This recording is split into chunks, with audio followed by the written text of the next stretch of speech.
Hi, Dan with 3D Auto Repair. Today we're looking at a 2012 Dodge Stratus. It came in because the vehicle had poor heat coming out of the vents.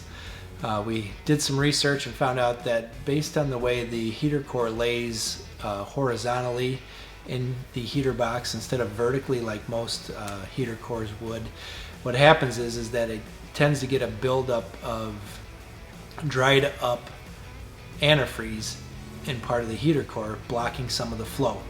As you can see here from the picture, we cut away the side of this heater core and you can see where the blockage is. It's almost blocking half of the heater core heat transfer surface. Advised the customer it would need a new heater core to get the heat back up and running. Went ahead and did that, got the vehicle up to temperature, had plenty of heat. So if you're having a heat issue and you need that investigated, please feel free to give us a call and we would look forward to helping you out. And please share this video so other people out there like you can get this information.